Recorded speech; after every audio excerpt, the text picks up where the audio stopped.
ce nouveau mini-vlog. On n'est pas sur un weekly vlog parce qu'on est jeudi après-midi. Si vous avez suivi, je prends la suite du vlog de la semaine dernière. Donc on est jeudi après-midi, il est déjà 15h40 et je vous embarque avec moi pour cette fin de semaine à mon bureau.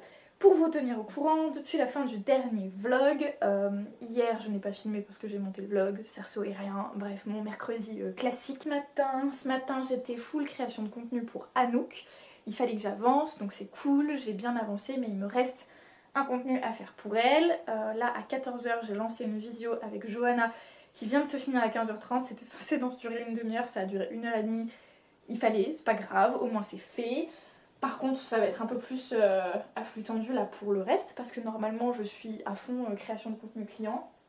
Donc faisons un point ensemble. Donc j'ai un post que je peux faire pour Johanna aujourd'hui, un post pour Anouk. Pour Tani, il faut que je lui fasse une petite to-do list des éléments dont j'ai besoin et il faut que je lui fasse un mood board. J'ai 3 contenus à mettre en forme pour Marc, pour clôturer, j'assume, et pour ceux qui ont suivi, Marc c'est l'un de mes clients historiques, ça fait 2 ans et demi quasiment qu'on bosse ensemble, il voulait arrêter la mission et finalement on a l'air de continuer. Moi ma foi je m'adapte, il a un contrat jusqu'à la fin mars donc de toute façon jusqu'à fin mars je m'adapte. Mais donc j'ai 2 contenus à mettre en forme pour lui et il faudrait que je plonge un peu dans tout ce qu'il m'a envoyé parce qu'hier il m'a envoyé plein de matières pour communiquer beaucoup plus sur LinkedIn que sur Instagram. Mais donc organiser un peu tout ça et faire un semblant de calendrier pour Marc. Tout ça en 2h30. Voilà. Bon, on s'y met hein, et puis on verra ce qu'on peut faire. On fera peut-être une pause ou peut-être pas. Est-ce que je fais une pause tout de suite? Ou alors je fais une pause tout de suite parce que là 1h30 de vidéo c'est un peu fatigant. Peut-être je fais une pause tout de suite. Et après je m'y mets, j'avance le plus possible, je priorise. Ouais, on va faire ça. Il est 17h30, je sais pas pourquoi toute ma semaine s'est ultra bien passée en termes d'organisation. Et le jeudi, c'est toujours la mort. Donc là, j'ai pas du tout fait tous les contenus que je devais faire pour les clients, donc on arrête. Il est 17h30, il faut que dans une demi-heure, j'arrête de bosser pour avoir le temps de sortir Luna et de manger un bout avant de partir à la danse. Donc, il faut prioriser. C'est un casse-tête, il faut trouver une place à chaque chose. Le mois de février passe tellement vite. Meuf, c'est un truc de malade ce que t'as prévu. Oh là là, il fait très sombre. Je sais pas si ça sera mieux comme ça. Il est 18h, je suis dans les temps. Ma semaine prochaine me stresse un peu. J'ai beaucoup d'échéances, mais ma foi, c'est la vie. Hein. J'ai été malade la semaine dernière. Je sais pas si vous avez suivi les vlogs, mais la semaine dernière j'étais malade. J'ai quasiment pas pu bosser, ce qui fait que forcément je suis plus à flux tendu cette semaine. Et donc ce que je peux pas assumer cette semaine, c'est la semaine prochaine. Mais je pense que je me suis bien organisée. Pour mes clients, je les ai répartis en 2 groupes. Il y a le groupe A, les clients pour lesquels je suis rodée, et le groupe B, qui sont les clients un peu plus récents, les clients qui sont plus exigeants en termes de variété de contenu, qui ont des lancements régulièrement, des choses comme ça. Normalement, je fais groupe A lundi, groupe B jeudi. Et j'essaye de baliser au moins la semaine suivante. L'idée c'est d'avoir ça d'avance. Cette semaine lundi j'ai fait tout mon groupe A, il n'y a eu aucun souci. Aujourd'hui j'étais censée faire mon groupe B, je n'ai pas eu le temps de le finir. Et en plus on met à flux tendu sur le groupe B, c'est-à-dire que les clients les plus exigeants, les plus techniques et les plus récents sont aussi les clients qui, par exemple là on est jeudi, ils m'ont toujours pas fourni la matière pour les postes de lundi. Donc, ce que j'ai fait, c'est que lundi, ça sera une journée groupe B. L'avantage, c'est que de mémoire, lundi, je n'ai pas de visio et le lundi, je suis beaucoup plus fraîche que le jeudi. Donc, normalement, je serai full focus pour eux et il faudra que rien ne vienne me distraire. Mais rien, parce qu'il faudra absolument que j'avance pour mon groupe B. Voilà, j'espère que cette organisation va fonctionner. Si j'ai besoin, j'aurai mon vendredi après-midi en zone tampon pour finir d'éponger ou voire faire une semaine de contenu d'avance pour mon groupe A, enfin mon groupe B, vous voyez, j'espère que vous comprenez. Quoi qu'il en soit, cette semaine là je suis obligée de me timer et de m'y tenir parce que demain après-midi je peux pas avoir ma zone de tampon du vendredi après-midi parce que j'ai un rendez-vous avec mon mentoré pour l'université.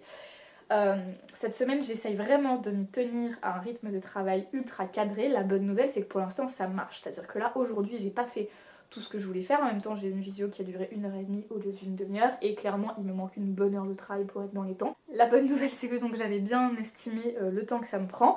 La mauvaise nouvelle c'est que je suis un peu plus à flux tendu sur le reste.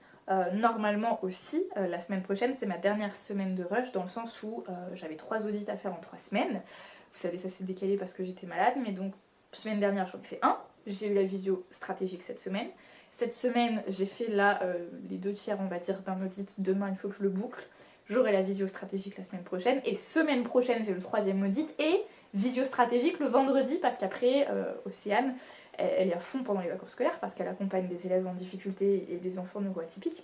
Donc, ça va être chaud patate pour ça. Mais au moins, vendredi, midi ou soir prochain, c'est bouclé et je reviens à un rythme normal et ça va être une bonne chose. On va aller se promener, on va sortir Luna pour qu'elle se dépense avant que je parte à la danse.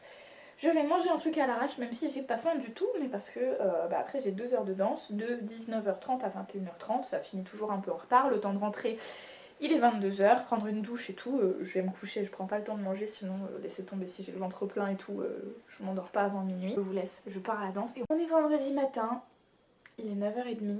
Et on va pas se mentir, le moral est pas bon. Je suis fatiguée. J'en ai marre de me faire rouler dessus toutes les semaines par mes jeudis. Les vendredis sont aussi compliqués parce que j'ai l'impression d'avoir à gérer 1000 trucs. Et là, je me tiens 100% pour responsable parce que j'ai laissé passer et accepté trop de choses de la part de mes clients ces derniers temps. C'est totalement ma responsabilité, mais à force de vouloir être arrangeante pour tout le monde, je me retrouve dans des situations avec des délais super courts. Et c'est pas tenable quand tout le monde se le permet. Et tout le monde se le permet parce que moi je les laisse faire. Hein. C'est pas, je rejette pas la faute sur mes clients, c'est moi qui laisse faire et qui pose pas un cadre assez strict. Mais du coup, ça reste désagréable pour moi. Et en plus de ça, les clients à qui je fais déjà une faveur en acceptant des délais super courts, mais je leur dis pas, je leur dis ouais c'est normal, ok je m'arrange, je te fais ça demain. Quand ils l'ont pas le lendemain parce que tout le monde m'a fait ça, ils râlent. Parce que moi je leur avais dit je te le fais demain et ils l'ont pas le lendemain. Ma semaine prochaine, je le sais, là elle est trop pleine. Elle est trop pleine pour me permettre d'être sereine. Ce matin la matinée est trop pleine pour me permettre d'être sereine. Cet après-midi j'ai rendez-vous avec un étudiant de l'université Côte d'Azur pour qui je suis mentor. Et pareil, c'est-à-dire que j'ai encore voulu être arrangeante, mais le mentorat pour l'université Côte d'Azur, c'est une activité que je fais bénévolement sur mon temps libre. Ça aussi, c'est totalement ma faute, hein, c'est moi qui cadre pas assez. C'est-à-dire que quand j'ai su que t'étais sa mentor, je lui ai dit est-ce que le 9 février, le vendredi, début d'après-midi, c'est bon pour toi? Il m'a dit oui, et on n'a pas calé une heure. Et là, je lui ai envoyé un mail mercredi ou jeudi, donc avant-hier ou hier, en lui disant écoute, est-ce que vendredi c'est toujours bon pour toi? Est-ce qu'on peut dire 15h? Il m'a demandé du coup si c'était possible plus tôt. Du coup, j'ai dit ok pour 14h, mais ça m'arrange pas du tout.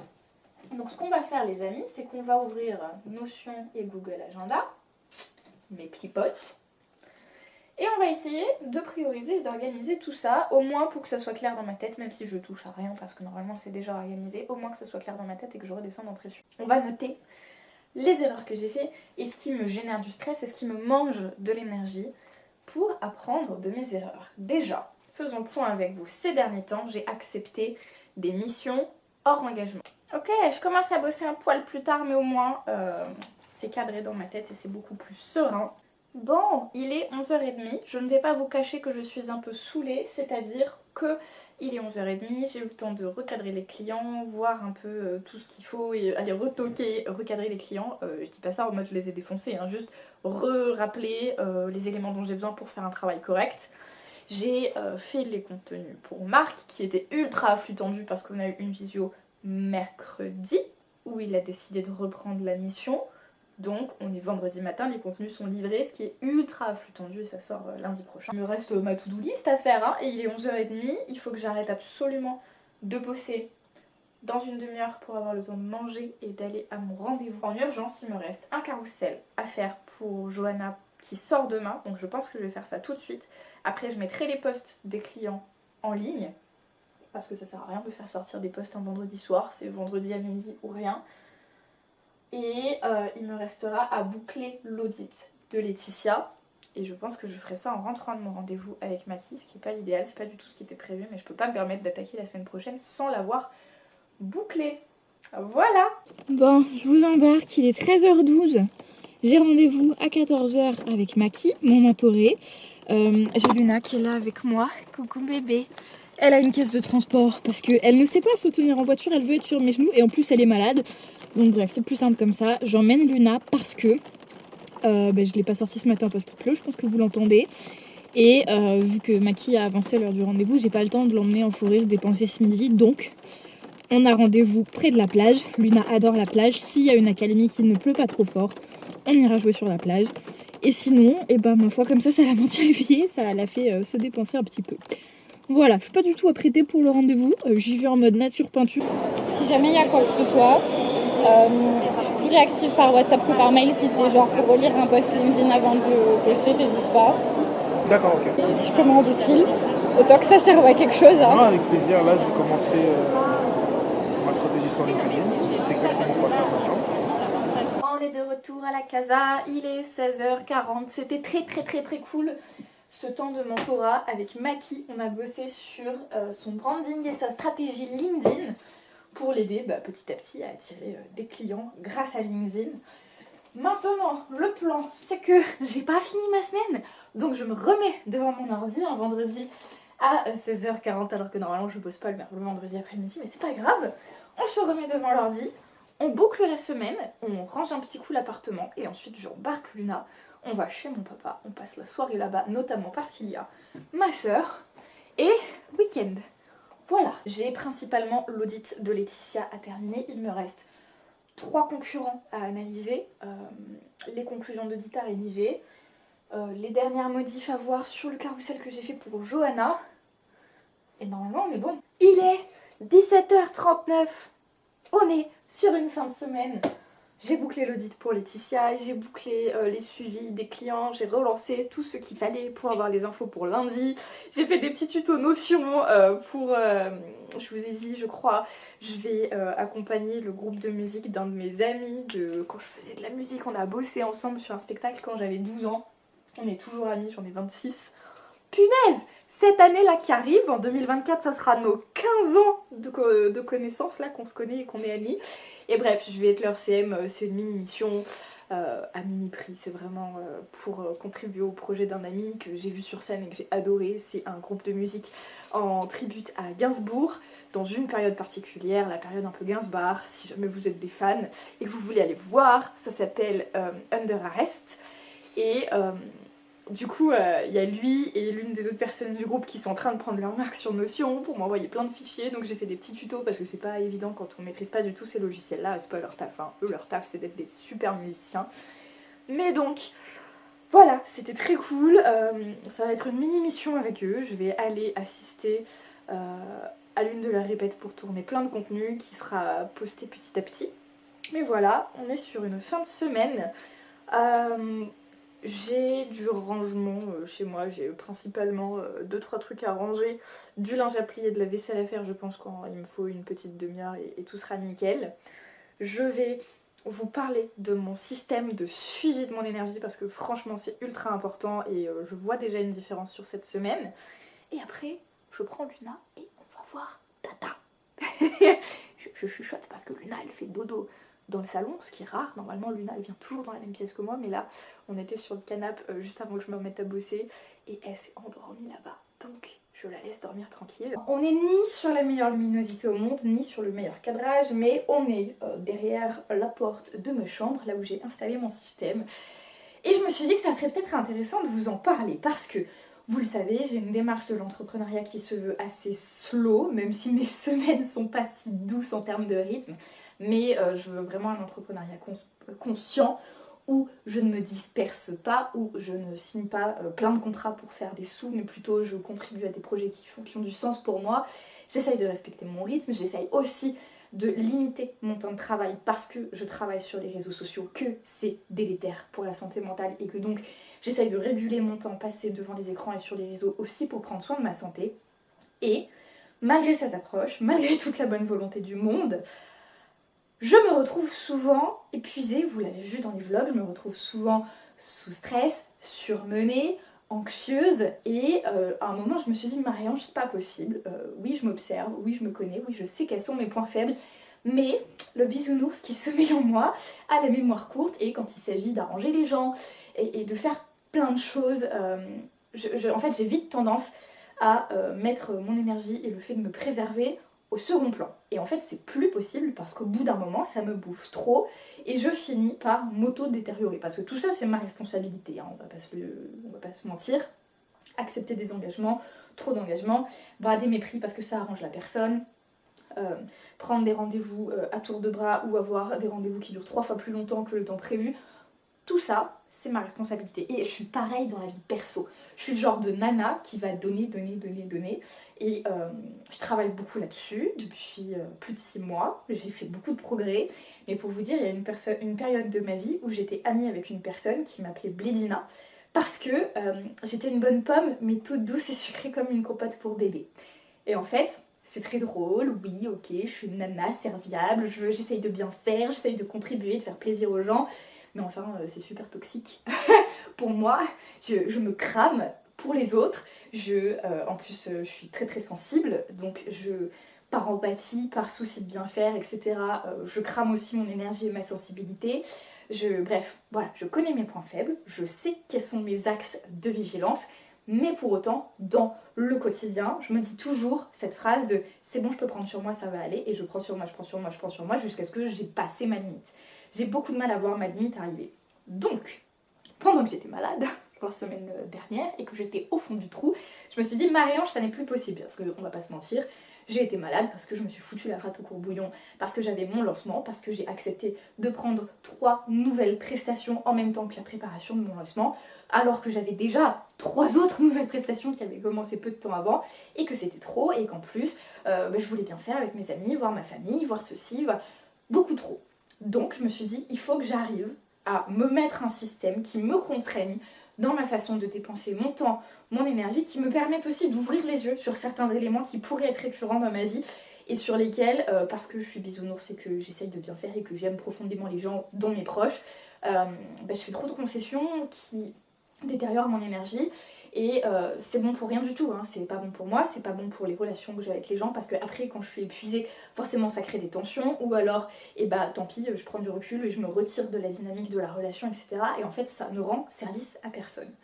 Donc j'ai créé un système de pourcentage pour traquer mon énergie. Mais mon énergie c'est physique, émotionnel et psychologique. L'idée c'est de pointer du doigt mes points faibles. Donc le système que je vais vous présenter aujourd'hui, il est adapté à mes points faibles. Si vous voulez vous en inspirer, il faudra le réadapter aux vôtres de points faibles. Et ça, il n'y a qu'en s'observant et avec le temps qu'on apprend à les connaître.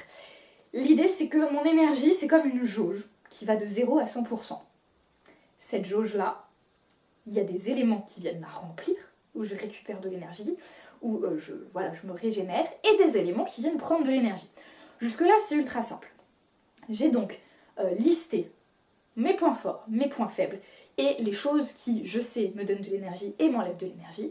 Je voulais aussi rajouter une contrainte de c'est pas parce qu'aujourd'hui j'ai pris soin de moi que tout de suite je suis à 100% de mes capacités énergiques, physiques et émotionnelles.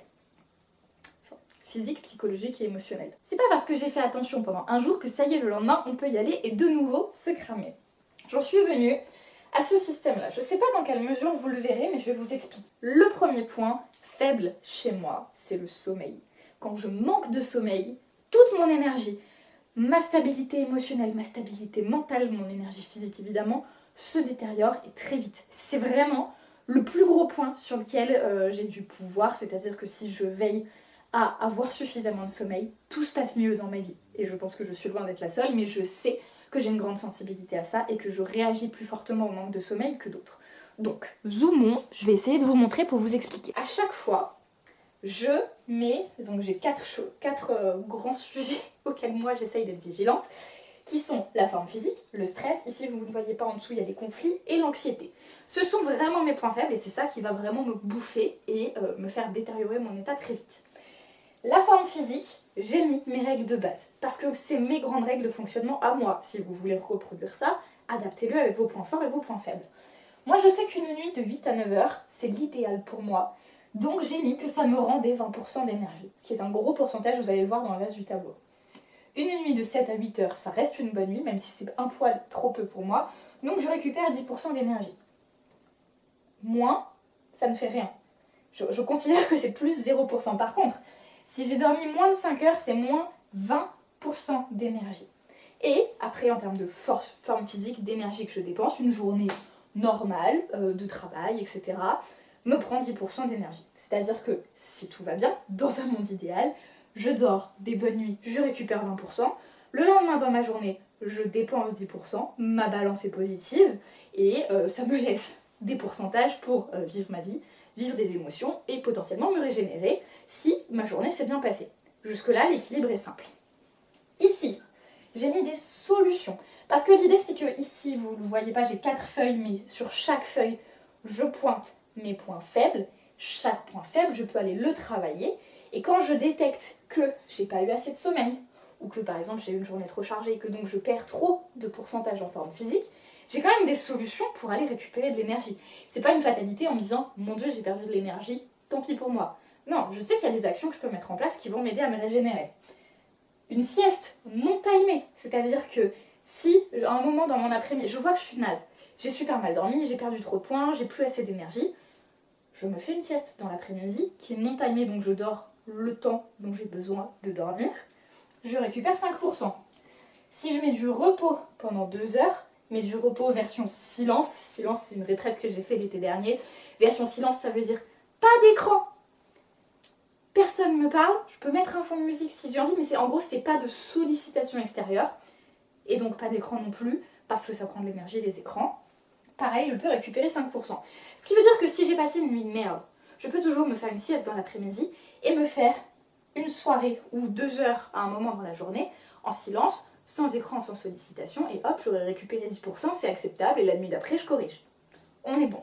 Maintenant, la forme physique et mon état de sommeil et d'énergie, c'est pas l'histoire de 24 heures, c'est aussi l'histoire du long terme. Donc la troisième catégorie, là j'ai les généralités, là j'ai les solutions pour venir me régénérer, et en dessous j'ai les points que je veux observer sur le long terme.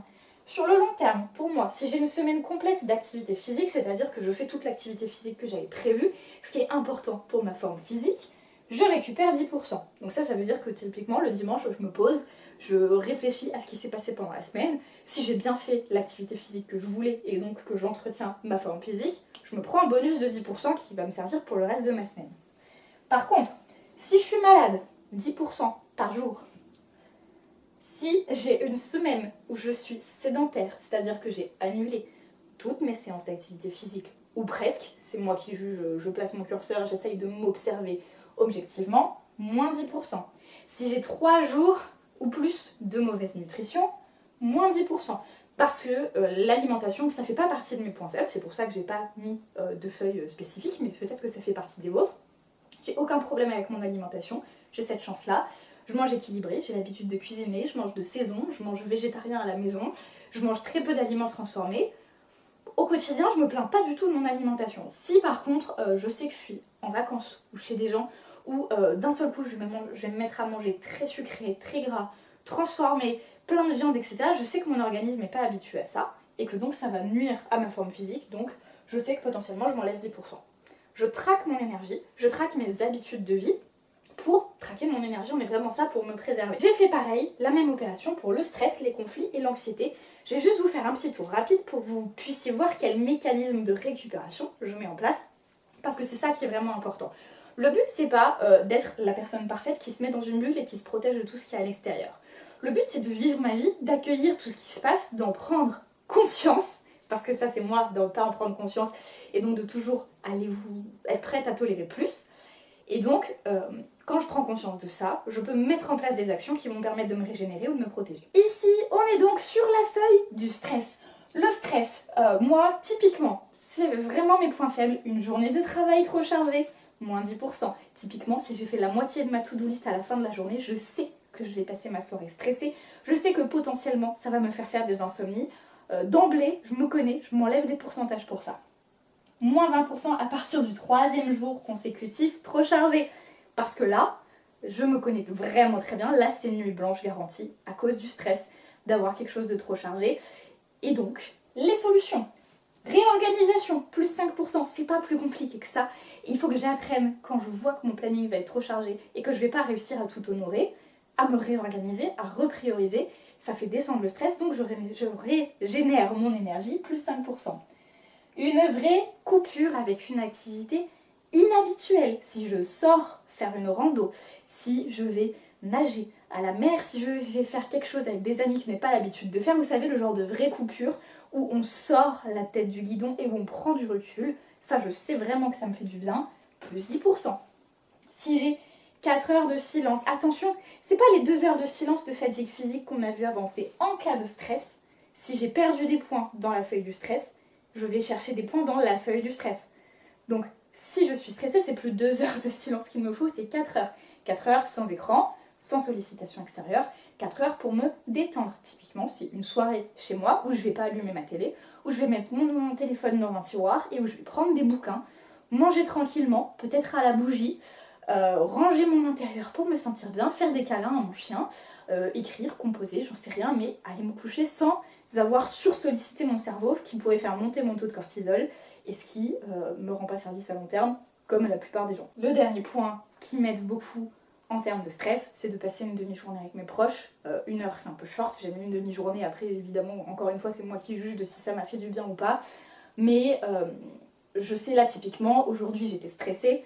Si jamais j'avais été trop stressée, là, je vais passer la soirée avec mon père, ma soeur, ma belle-mère. Je sais que ça va être une bonne soirée, que ça va me permettre de couper. Si, à l'heure qu'il est, j'étais encore stressée, je sais que ça me régénère de l'énergie.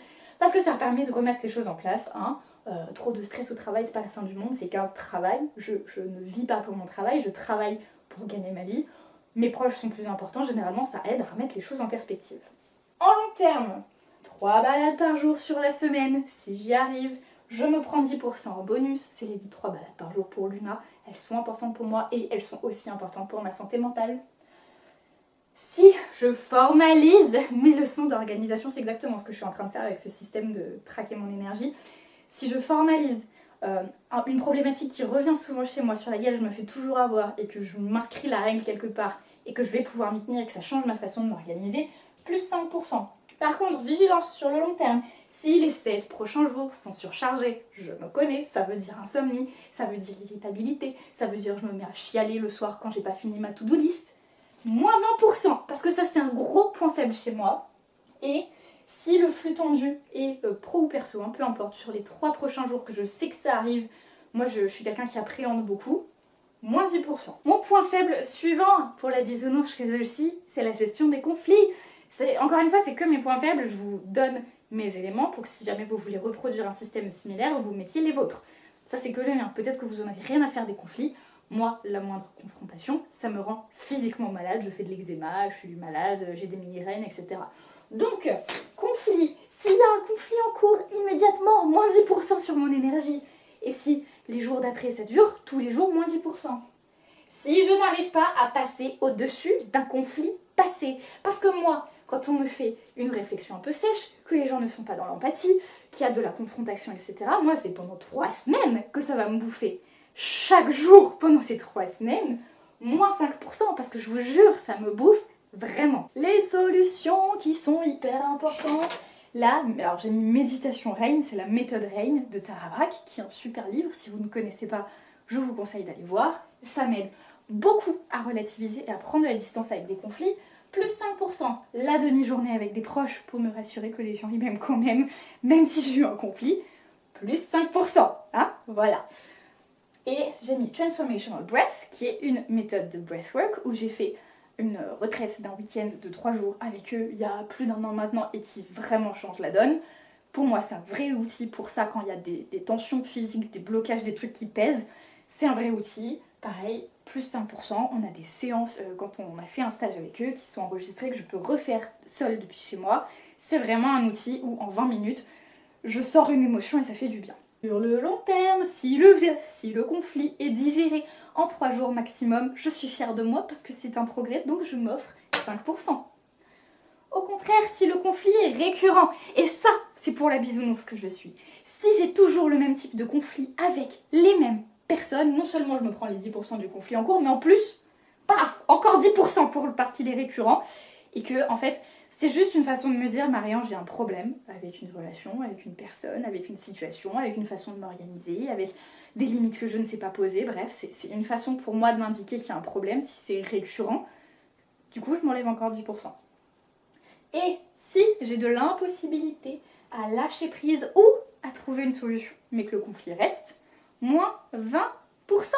Parce que C'est moi qui entretiens le conflit dans ma tête. La plupart du temps, je ne suis plus en train de le vivre depuis très longtemps, mais ça me bouffe de l'intérieur, j'arrive pas à lâcher, etc. Moins 20% parce que c'est vraiment là que je me rends malade. Dernier point, les amis, l'anxiété. L'anxiété, pour moi, ça vient majoritairement de mon travail, de passer trop de temps à scroller sur les réseaux et sur les écrans. On parle évidemment du temps d'écran hors temps de travail. Si je me mettais à m'enlever des points parce que je passe du temps sur les écrans et sur les réseaux pendant mon temps de travail, bah les gars, je serais toujours à zéro. En cas d'anxiété, si je fais de l'anxiété, moi la plupart du temps c'est des pensées intrusives qui viennent plusieurs fois par jour. Les jours où j'en ai, moins 10%. Ce qui est cool, c'est que là ça fait un moment que j'en ai pas fait. Si je scrolle plus de 2 heures pendant mon temps perso, moins 10%. Si je scrolle plus de 3 heures ou alors que je regarde la télé compulsivement, c'est-à-dire en fait que j'essaye de fuir une émotion, mais ce qui n'aide pas du tout parce que je suis inactive et donc ça fait monter mon taux d'anxiété, moins 20%. Les solutions, 4 heures de silence, encore une fois, en fait je baisse le niveau de sollicitation, ça fait baisser l'anxiété automatiquement chez moi, plus 5%. Une sortie longue en nature, donc plus d'1h30, plus 5% parce que ça me fait toujours du bien.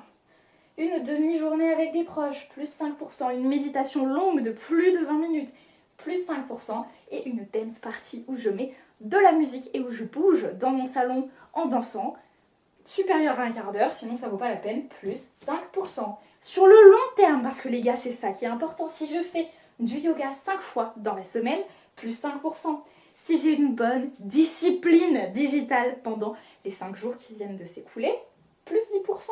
Et à l'inverse, si j'ai une mauvaise discipline digitale, donc que je scrolle pendant plus de 2 heures sur mon temps perso, etc., moins 20%. C'est énorme parce que je sais que c'est mon point faible. J'espère que vous comprenez que ce système-là, il n'est pas là pour me juger, pour m'évaluer, etc. Il est là pour me servir d'outil. Le jour où je suis overwhelmed, un peu submergée par ce système-là, je le fais pas. Par contre, j'ai besoin à ce stade-là de ma vie d'adulte, de me responsabiliser sur la façon dont j'accorde mon temps, mon énergie et conscientiser certains mangeurs d'énergie vraiment importants.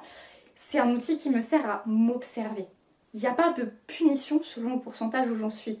Par contre, c'est une invitation à prendre soin de moi. C'est-à-dire que quand je suis entre 50 et 100%, c'est la vie, hein, on a des jours mieux que d'autres, tout va bien. Quand je suis en dessous de 50%, c'est un signal d'alarme que je dois faire attention à comment est-ce que je vais dépenser mon énergie parce que il me reste plus que la moitié. Peut-être prioriser des temps pour me régénérer, peut-être décliner des futures sollicitations que j'ai pas encore eues, mais je sais que par exemple les 2-3 prochaines, là, je vais mettre le haut là, je vais déjà honorer ce que j'ai, c'est pas mal. Voilà, faire attention quand j'arrive en dessous des 50%. Quand j'arrive à 20% au moins, ultra priorisation, je coupe tout ce qui n'est pas essentiel dans mon planning et je récupère de l'énergie parce que, me connaissant, avec ce système-là que j'ai bien pensé et tout, je sais que si j'arrive à 0, c'est la dégringolade de mon état physique, mental ou émotionnel. Le but, c'est vraiment de m'observer, d'apprendre à régénérer mon énergie, de faire attention à tout ça. Il y a encore une fois rien de punitif, c'est vraiment un outil d'observation. Je sais pas si ça peut vous parler, si ça peut vous aider. En tout cas, moi, c'est un outil que j'ai envie d'explorer pour arrêter de refaire les mêmes schémas et les mêmes erreurs en boucle. Et je peux vous dire que quand 1 ou 2 fois par jour, généralement moi je le fais le matin avant de commencer ma journée de travail, mais parfois dans la journée je me dis oula, où est-ce que j'en suis? Je me pose là devant ma porte et que je conscientise tout ce qui s'est passé et ce qui explique mon état, bah ça fait réfléchir sur ce que je vais faire les prochaines heures. C'est-à-dire que y a des trucs tout simples, hein, je vous en parlais dans le dernier vlog, pendant une de mes pauses, plutôt que de manger du sucre en regardant un écran alors que déjà je regarde un écran toute la journée, je vais faire un grand courant d'air chez moi, faire une séance de yoga, manger un fruit, c'est vachement mieux pour moi. Et en fait, on n'est pas dans la punition, on n'est pas dans la contrainte, on n'est pas dans l'ultra-discipline, on est juste du « Attends, là j'ai un peu trop tiré ces dernières heures, ces derniers jours, je suis tendue, je suis anxieuse, j'ai du conflit, j'ai pas envie que mon état dégénère, c'est bon ni pour moi, ni pour mes proches, ni pour mon business. » Donc je mets en place des petits trucs pour y remédier. Ce qui est intéressant aussi, c'est que, vous l'avez vu, il y a beaucoup d'opportunités de perdre des points et il n'y a pas des plus 50%. Ce qui veut dire que je suis obligée d'accepter que pour récupérer vraiment de l'énergie de façon durable, il faut du temps. La semaine dernière, j'ai été malade, j'ai fini ma semaine, je me suis estimée à genre 10 ou 15% en fin de semaine. J'ai conscience que pour être à 100% de mes capacités, il va me falloir plus d'1 semaine.